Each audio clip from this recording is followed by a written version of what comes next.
Cécile Sawadogo, la cinquantaine bien sonnée, est une ex-exciseuse reconvertie dans la lutte contre la pratique des mutilations génitales féminines. Originaire de Ramesma, un village de Kaya, situé dans la région du centre-nord, Cécile, chaque jour, va à la rencontre de ses concitoyens pour partager ses nouvelles connaissances acquises sur les mutilations génitales féminines. Quand j'étais jeune fille, je m'essayais à toutes les activités. Une fois que je suis devenue majeure, j'ai hérité de la pratique de l'excision sans que personne ne m'y oblige. Mais je ne savais pas que c'était une mauvaise pratique.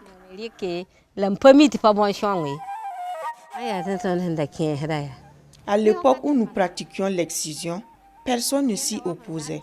J'étais libre de mes mouvements. J'avais le choix entre qu'on vienne me chercher ou me déplacer moi-même. Personne ne se plaignait, puisqu'il s'agit de la tradition que tu es né même trouver.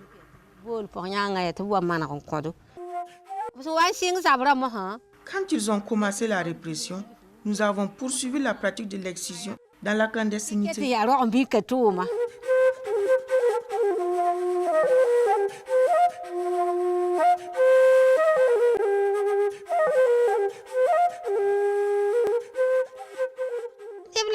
Il y a des gens qui ont été emprisonnés, des gens qui ont pratiqué et qui ont été enfermés à Kaya.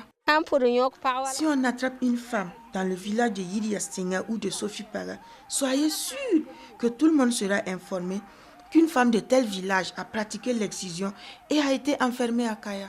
Et pourtant, les gens n'avaient pas de poste radio pour écouter les informations. Mais si elle est enfermée, la nouvelle va se propager et tout le monde le saura. Qui voudrait être emprisonné? C'est pour cela que j'ai abandonné.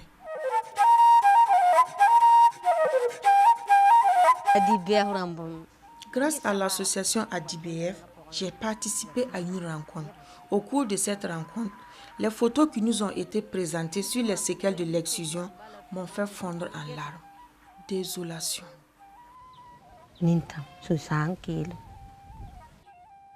Ce que nous avons vu est si horrible que j'ai eu la chair de poule.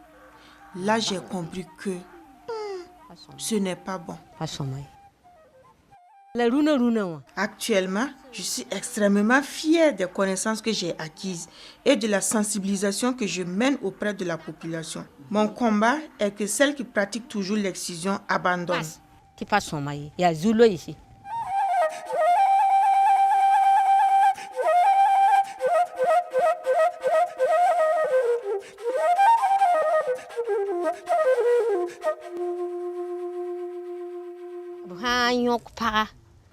Si on attrape une femme qui persiste dans la pratique de l'excision, elle doit être corrigée à la hauteur de ses actes.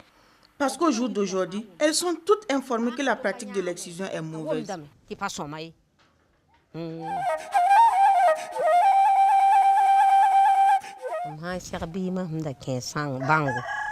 Quand je croise actuellement un enfant que j'ai excisé, la tristesse m'envahit parce que je l'ai torturé.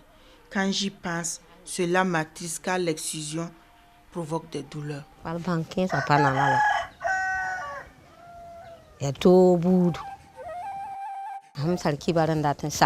Le message que j'ai à l'endroit des exciseuses, celles qui continuent toujours d'exciser dans nos contrées, qu'elles abandonnent car elle est source d'ennui, d'insomnie, de désolation. Donc, je ne voudrais plus à jamais que l'on pratique l'excision. Cessez, car ce n'est pas bon. C'est horrible, c'est horrible.